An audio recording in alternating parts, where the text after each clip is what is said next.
them a very warm welcome for this very important book launch. Thank you.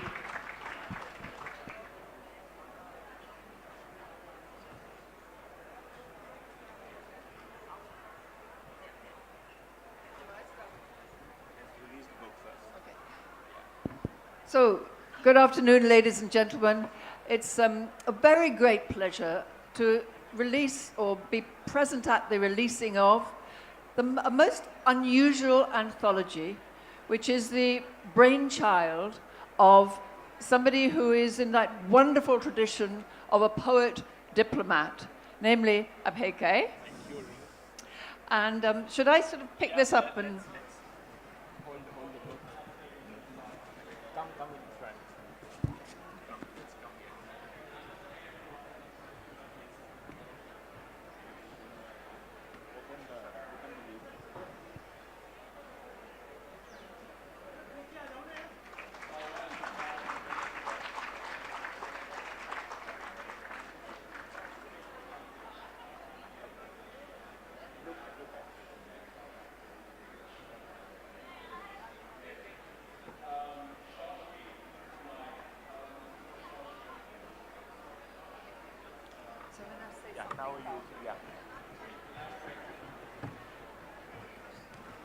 So this book, I first heard about this book 2 years ago at the Jaipur Literary Festival 2 years ago when I met a fellow poet. And it's always wonderful for a poet to meet fellow poets, hear what they are doing, hear what they're thinking about. And you were at that time, you were a diplomat for the Indian government in Nepal. And he said, have you got any poem about a capital city anywhere in the world? Because I am thinking of doing an anthology of poems about capital cities. And I thought, what an extraordinary idea. No, I haven't. And then I thought, well, actually I do, because I was writing a book about the Middle East, and I have a poem which is really an ode to Damascus. So I said, would you like that one? And then my daughter has been living in South America really on and off for the last 7 years. And she has a poem about Asuncion, the capital of Paraguay. So I said, would you like that one? And he said, yes. And he must have gone to so many different people. Perhaps you might say a little bit about how you... Well, I live in Denmark, and Abhay sent me an email, and he said, do you have anything on Copenhagen? And I said, well, I'm not that sure, but let me look through my files. Last few years I've been mostly writing novels and studies anyway. Then I found a poem and I sent it to him, and he took it. Thank you. Christopher.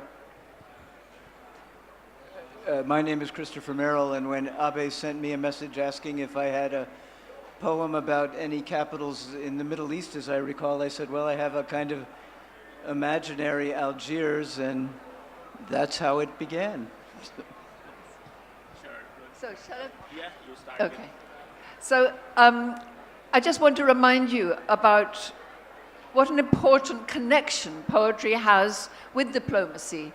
Diplomats go to different places, they listen, that's their job, they listen, they report, they process in their minds what is happening, and they observe. And of course, that's what a poet is doing all the time. So you have, in Greece, you have the Nobel Prize winning poet George Seferis. From Chile, there's Neruda, Octavio Paz. Octavio Paz from Mexico, Gabriela Mistral from Chile again, and a number of them. I mean, from France, John Saint-Perse, many poets. So, yes. So I think that it is wonderful that this book, which I urge you all to buy, it is the whole world seen through poet's eyes, the whole capitals of the world seen through poet's eyes.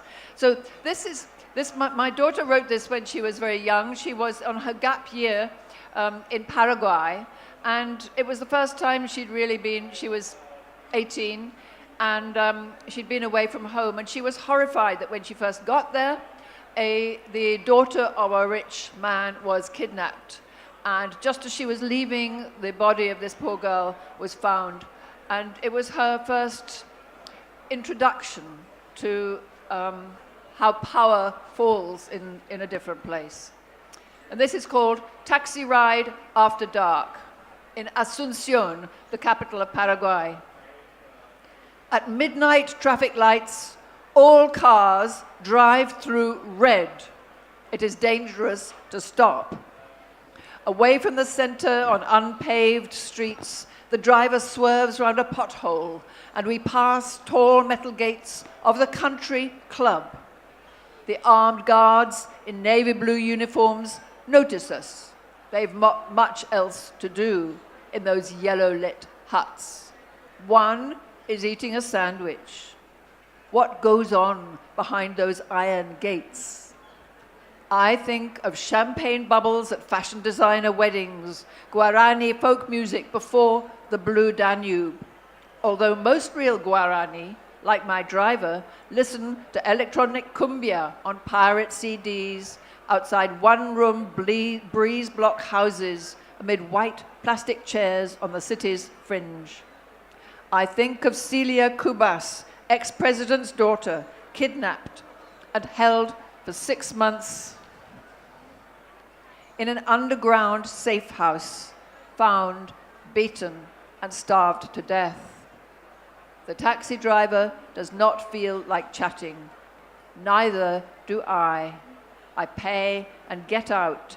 I step around chipped cobbles and head for the double-locked door. Well, why not? Let's get The beach, maybe. The beach you can read in Copenhagen. Sure. Okay. Well, my name is Tabish Khair. This poem is based or is on Copenhagen. All of you would recall The Little Mermaid, the fairy tale by H.C. Andersen, a Danish writer. And if you've been to Copenhagen, there's a famous statue of the Little Mermaid by the seaside. Copenhagen. Immigrant in the City of the Little Mermaid. That's the title of the poem. It hurts to walk on new legs. The curse of consonants, the wobble of vowels. And you for whom I gave up a kingdom can never love that thing I was. When you look into my past, you see only reeds and scales. Once I had a voice, now I have legs. Sometimes I wonder, was it fair trade? Christopher, maybe you can read from Algiers.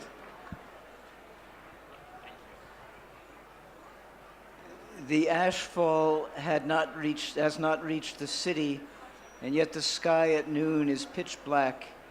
Children in the Kasbah huddle on the steps, shopkeepers pull down their shutters, and a visiting pensioner from the defeated army scans the crowd outside the cinema for the daughter of the man he persuaded to reveal the hiding place of his best friend.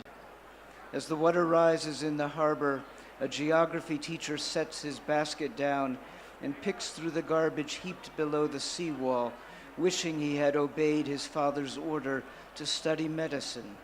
A fisherman weighing anchors studies the couple strolling on the beach under the reproachful gaze of the young man on the boardwalk who reads too much. Everything fires his nerves. The pensioner marches toward the quay, sidestepping a colony of feral cats which have their eyes on something. Black and white, he thinks. It was all in black and white. What do the cats see? A dead rat. Should I do Damascus? Yeah. Okay, this is from my poem on Damascus. And perhaps I want to say that this was published 3 years ago. So it was when the Syrian war was only really just beginning. We had no idea about how far it would go. But where I am is to a monument to Benjamin Britten, the English composer. I'm on the east coast of England, and I'm looking into the dawn. So it is everything is looking towards the east. And of course, I'm thinking about what is happening in Syria. And so it's called Facing East. This steel shell memorial to two lives, a composer and his singer, looms at me before sunup like a guardian of the earth. On the news is flat-to-flat urban warfare in Aleppo and air attacks on Gaza. Over here, in kitchens, at the Tuesday evening pub quiz, on the bus or tube, how quickly arguments flare up, even in England, even if we've never been to what we call the middle of the East. We identify. Some chasm through the center must be in and of us all. East or west, the first thing looting soldiers smash before starting on God's perfect instrument, the larynx, is an oud or violin. Sing the sadness and pain of Sabah, the microtonal range of the Makam, Hijaz, conjuring desert and our longing for it. Sing the body, tongue and teeth to whistle through, palms to clap, lips to hum, vibrate or tremble, and the fragile, mucus-laden vox humana. Sing also of David's harp, placed sideways on the mountain, pitched to catch wind blowing from rocks below the Tower of Lebanon, which looks towards the oldest city in the world, whose sky burns indigo, dark-pearled as strong espresso, above the fountain in Umayyad Mosque, where children used to lick orchid root ice cream from Backdash Parlor, and now play asking for papers of identity at gunpoint, where Saladin and the head of John the Baptist both lie buried, where old men with pewter urns poured tamarisk flavor licorice in sudden jumps the way a flat stone skims water. Al-Fayha, fragrant city, home to Rosa Damaskina and the damask plum.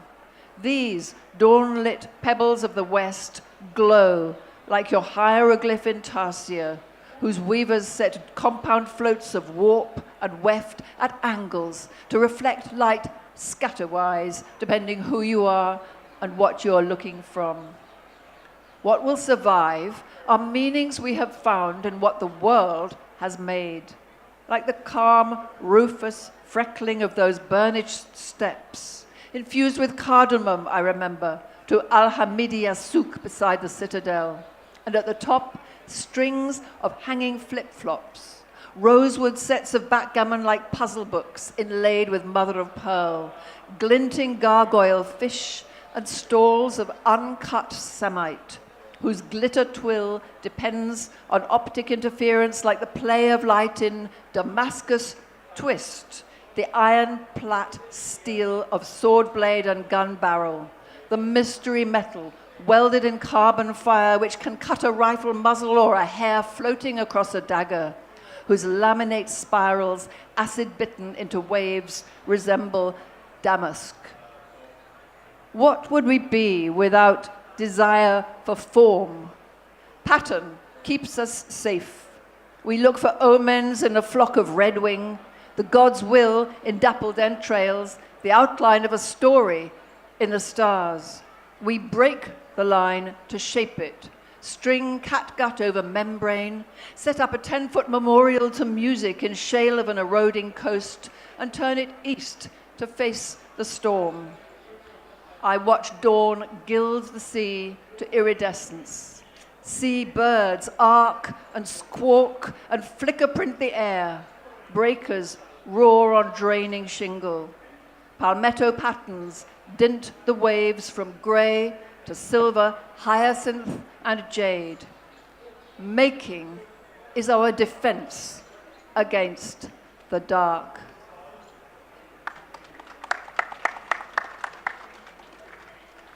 Now it's all mine. So first I want to share with you why did I do this book. I grew up in Nalanda in Bihar and studied at Delhi University and Jawaharlal Nehru University. And then when I became a diplomat, I studied geography at the university. And when I became a diplomat, I was traveling from one capital city to another and had an obsession to look for a poem wherever I went. And also the obsession of writing a poem if I could not find one on a place. So I started looking for books where I could find poems on cities, the capitals I visit. And I could not find one. So I thought that why not to create such a book? And I was shocked that there is no such book. I mean, we have a globalized world, but there is no such book where you have a poem on each capital city. And that's the way capitals, the idea of capitals was born. When I thought about this, I was in Bangkok, and I already had a few poems about capital cities. I had written about Delhi. I had a whole book on Delhi, and then I had a few more poems on capital cities. And then, but not enough. And I realized that I possibly can't travel the whole world in my lifetime. I can be to 10 countries, 20 countries, 40 countries maximum, but I don't think I would be able to, as a poet. So I thought it must be an anthology. I can't do it myself. So, and then so I started looking for poets, and I hardly knew anyone. So I asked my friend, an Irish poet, Gabriel Rosenstock, do you know, I have this idea of doing an anthology on capital cities. Do you know some poets who could contribute possibly? And he said, Abhay, you are a diplomat. Why don't you ask your embassies to do that? And I said, no, embassies, I won't do that. I would, I don't know what kind of poets they would recommend. I am not sure about that. So I asked him, you tell me 2 poets, 4 poets, and this way he gave me names of 4 poets. And I wrote to these guys, and I asked each one of them that please recommend a few more. And this way, in a year, I think I was only able to get around 30 to 40 capitals, cover 30 to 40 capitals. And then I met Ruth at the festival in 2015 at the launch of my book, The Seduction of Delhi. And, she came on board. She was happy with the idea, as she said, and also recommended few more poets. And then I took help of the social media then I met Christopher online and asked for poets. This way, a whole chain of poets came on board by recommendations. And some of the poets I found on internet. I was searching for a poem on Oslo, and I found Mark Strand has a poem on Oslo.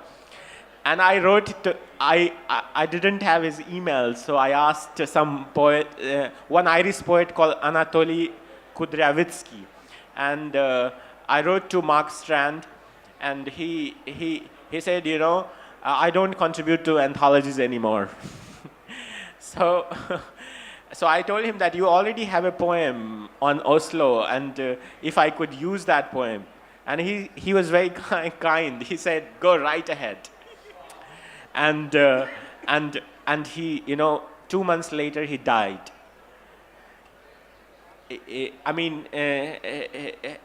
And he was on his email, he responded like in 2 minutes. So, and one of the great poets, I thought I would never be able to, meet these or, communicate with these people. Also, so the journey has been really arduous. It's been really a great journey, and I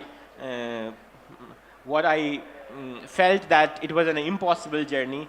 But it was a unique journey, and it was supported by a number of organizations, the Scottish Poetry Library and the Australian Poetry, they all supported. So you have here, a new book, a book which has poems on any capital city, any capital cities you can think of, and there's a poem on this book. But there are also poems on the capitals you might have never heard of. And for that you need the knowledge of geography. And how do you pronounce it? Mabani. Lubamba. Yeah. Mabani, Lubamba. Have you heard of a place called Tegucigalpa or Nokchot? A place called Bandarseri Bigaban, or a place called Dili. All these places. So this book has poems, the places you know, and it will also take you to the places you have never heard of. And the most surprising thing is that all these places have poets, and they write about these places. And so this anthology got some star poets. Ruth is one of them, but it also has Derek Walcott, has Vijay Sisadri, has George Satis, and I would like to give you a bit of their writing, a test of their writing. How much? 2 minutes left. Okay, so before I'll read you a few poems, for example, which I have written. You can read the poems of lots of other poets from the.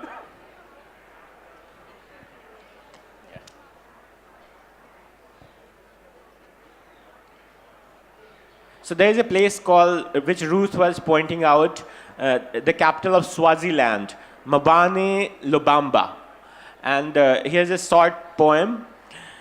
To Hoho, to Mabane, to Lubamba, along the river Polijani and the mountains of Majimba, through cool high veld, Ezulvini, to the royal kraal, bore to the queen mother, Ntombi, dance, Inkwala, and Umlanga.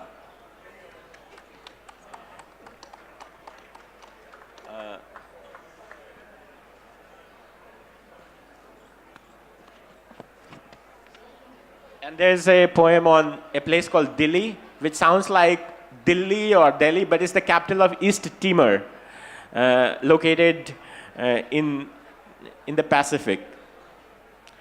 Returning home, empty-handed, without fish, they say in Tetun. Tetun is the local language. The sea is big. The Cristo Rey stands atop a distorted globe, above the cape, looking away in distance, at the heap of abandoned vehicles, after a 13-year-long peace mission. The children kick soccer ball at the esplanade, dotted with new embassies. Women weave intricate ties in bright, blazing colors. Fishermen walk with their spears effortlessly into the ocean. And I think. Well, while you're looking for it, you're really getting two books in one. You're getting a wonderful poetry anthology and a geography lesson. Yes. And this is, I think, the last poem I'll read and leave space for some questions. Looking for Borges in Buenos Aires. Looking for Borges, I came to Buenos Aires. I found him nowhere. I searched all the libraries, all the labyrinthine streets of the city. He was not even at La Recoleta. That's the largest cemetery there. He was not even at the La Recoleta. I found merely a mirror and a face staring at me in disbelief. It's hard to believe. Everyone told me Borges lived in Argentina.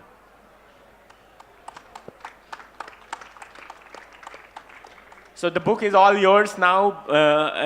It's a unique book.